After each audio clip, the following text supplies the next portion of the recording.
Lecture 15. In today's lecture, we will continue our analysis of the labor discipline model and look at the labor market. The labor discipline model. In last week's lecture, we saw that labor contracts are considered incomplete.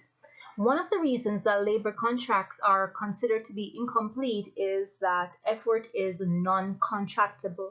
That is, that the amount of effort that the employer would like an employee to put into the job cannot be written down in a contract. Maria puts in more effort when she earns a higher wage because she receives greater employment rent and not because her effort is written in her contract. The firm maximizes Maria's effort per dollar. Alternatively, the firm maximizes unit cost of effort, and this is found where the MRS is equal to the MRT, or the worker's best response curve is tangent to the firm's isocost curve.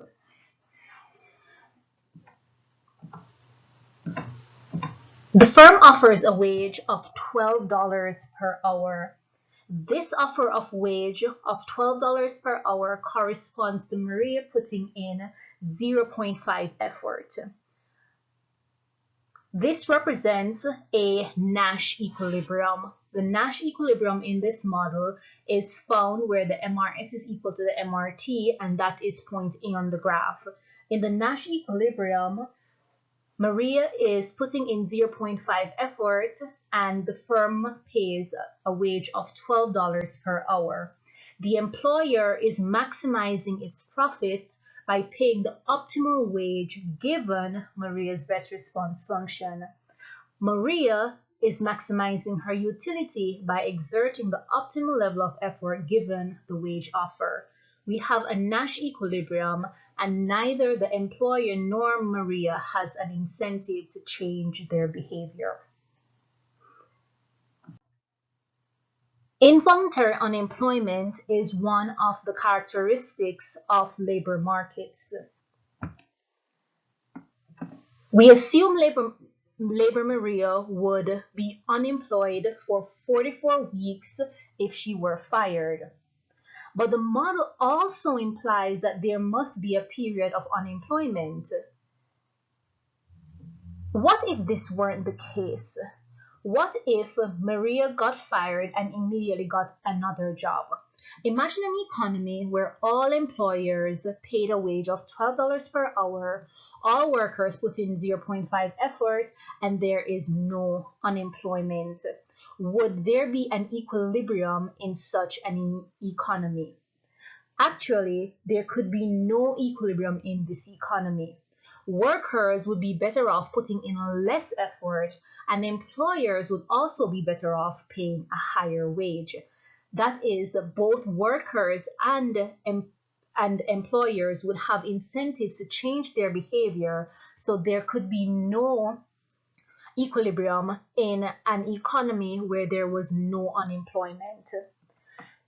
These changes would decrease effort, raise wages, and increase unemployment until the economy settled to an equilibrium wage, effort, and unemployment rate.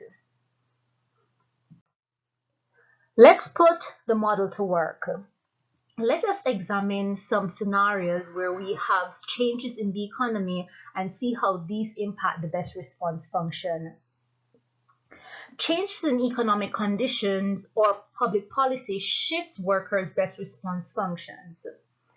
The best response function will shift up or to the left with an increase in the utility of wages. That means that if for a worker, the utility of wages increases, then a worker will put in more effort for every given wage level. The best response function will shift up or to the left if there is a decrease in this utility of effort. It will also shift up and to the left with an increase in the probability of getting fired at each effort level. This can be considered as a scenario that an employer implements a no shirking device where an employer can see if you're shirking on the job. This increases your probability of getting fired and would cause your best response function to shift up and to the left. The best response function will also shift up and to the left if there's a decline in the reservation wage, a decline in unemployment benefits, and if there's an increase in the unemployment rate. If there's an increase in the unemployment rate, then there's a larger pool of unemployed workers, and for every given wage level, you will decide to put in more effort in order to reduce the risk of you losing your job. That is because if you do lose your job, it is more difficult for you to find a job given higher unemployment. The best response function will shift down or to the right with the opposite of all the above. Economic conditions and public policy determine how much effort a worker will provide for a wage of $18 per hour. From your text, we had a scenario where the status quo best response curve is given, and the firm chooses a wage to maximize cost of effort, and the worker's best response is an effort level of 0.6. If unemployment rose, would effort be higher or lower than 0.6 if the firm did not change the wage? How would the firm change the wage if it wanted to keep the effort level at 0.6? And how would the wage change if the firm minimize the cost of effort at the new unemployment level? We will answer these questions using our model. Putting the model to work. The worker initially has a reservation wage of $7 per hour. Their best response function would look something like BRF0, where the hourly wage is the 0.70 and the best response function is upward sloping and concave. Profit maximizing point is found where the best response function meets the employer's isocost curve, and that is at the point where the hourly wage is $12 and the worker puts in effort of 0.6. Now let's assume that unemployment rises so that the worker has a reservation wage of $3. Based on what we have said before, if the reservation wage falls, this will cause the best response function to shift upwards and to the left. And this is illustrated using BRF1. We see that the best response is now starting at a reservation wage of 3 and is a shift upwards and to the left of BRF0. What is the impact of rising unemployment on work effort? If the firm does not want to change the wage, the worker will provide an effort of 0.8. So the firm will continue to pay the workers $12 per hour, and based on the new best response function BRF1, this corresponds to an effort of 0.8. If the firm aims to keep the effort at 0.6, it can reduce the wages. If the firm aims to keep the wage at 0.6, the effort at 0.6, this would correspond to a wage of $8 per hour as shown by the point where 0.6 meets BRF1. That is $8 per hour. If the firm maximizes its profit given the new best response function, the new equilibrium will be found where BRF1 is tangent to a new isocost curve. This is found at an hourly wage of $5 and effort of 0.4. So with a rising unemployment, the new equilibrium is found at a lower wage and a lower effort level. If the firm wanted to keep wages at 12, we see that the workers' effort would increase. So for every given wage, workers' effort would increase with higher unemployment. Is this a good model? Have we seen this model in action in our economy? Is it clear? Are the predictions accurate? And is it useful? There have been attempts to test this model, and the results are as follows. Lazar et al. 2013 paper studied a technology firm where effort is fairly easy to measure. Lazar et al. Found that during the Great Recession, unemployment rose, workers put in much higher effort. However, the firm did not change the wage. This is something that the model is not able to explain. We know that the model predicts that when unemployment rises, workers will put in much higher effort for a given wage. However, employers have the ability to reduce wage. This is not found in economic facts. Bewley's 1990 paper draws on interviews with employers and consultants. Bewley finds that firms rarely cut wages during recessions because they worry doing so would hurt more worker morale, reduce productivity, and increase turnover.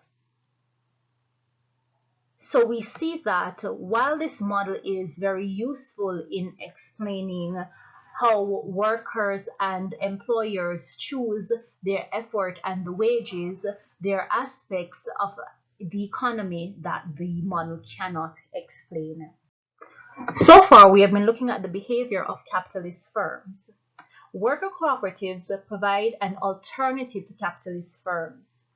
Large cooperatives are hierarchically organized, but co-ops generally let workers elect their managers, employ fewer supervisors, extract higher levels of effort, and have less inequality in wages. They also generally avoid laying off in bad times. But worker cooperatives remain rare in the United States. John Stuart Mill is a very famous economist who is known for his writings on wage labor. John Stuart Mill was one of the most important philosophers and economists in the 19th century. He began his academic studies at a very young age and was a student of Jeremy Bentham.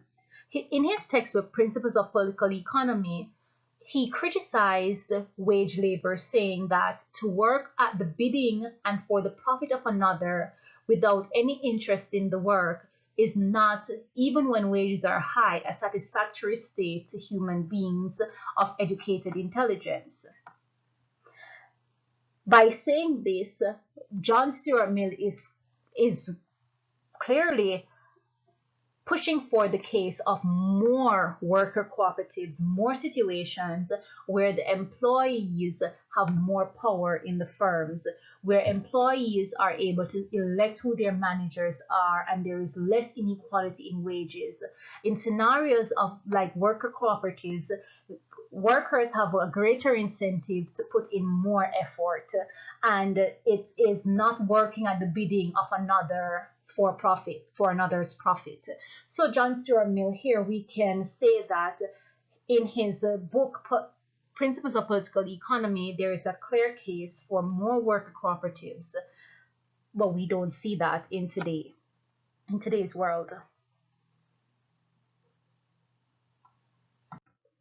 Work cooperatives in theory and practice. So Robert Owen founded a utopian commune in New Harmony, Indiana in 1825, but it collapsed in 1828. And many technological startups are founded on similarly egalitarian principles. So we can think about the Silicon Valley. Most of those technological startups are usually founded under the same principles of worker cooperatives. Even here in Colorado, we have a worker cooperative. New Belgium was a worker cooperative and it became 100% employee owned in December 2012.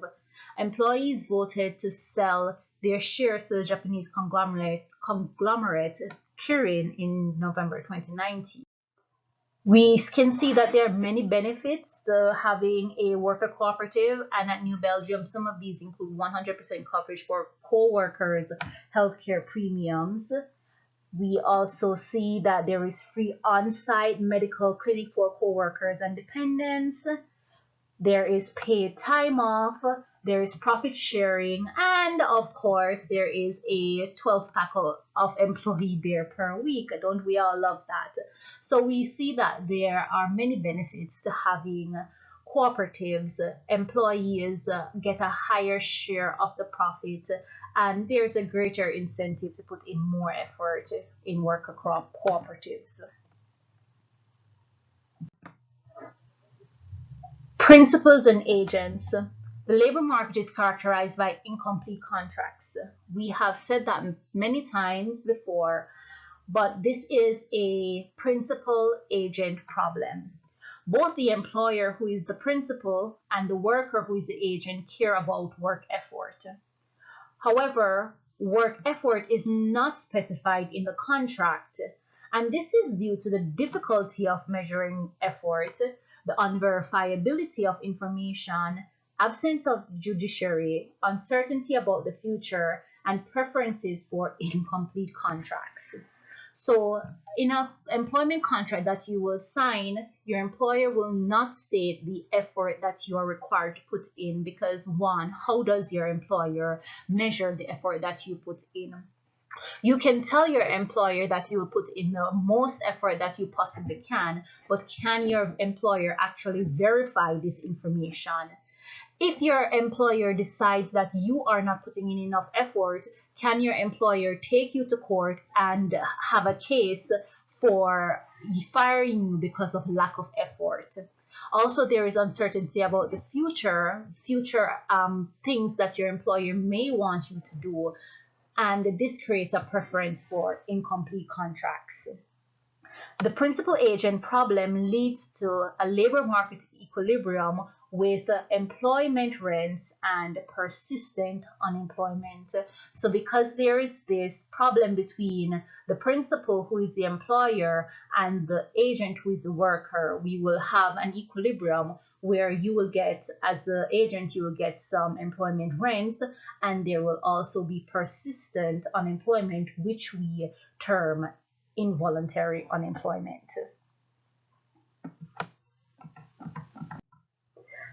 Principal agent and agent problems are endemic. So we just looked at the employer-employee problem, where the action that is hidden is the quality and the quantity of the work. But we can look at a problem between a banker and a borrower. In this type of principal agent problem, the repayment of the loan or the prudent conduct is hidden. So the banker doesn't know that you will actually repay the loan that you borrow, and the banker cannot verify your conduct. We can also look at problems between owners and managers, landlords and tenants. So your landlord would rent your apartment and you will say that I will take care of the apartment, but can your landlord verify that you will take care of your apartment? Your taking care of the apartment is subjective, so can the landlord take you to court and say you did not sufficiently take care of the apartment? We can also look at principal agent problems with insurance companies, parents and children, parents and teachers or doctors. So these are all examples of principal agent problems that we have in our society.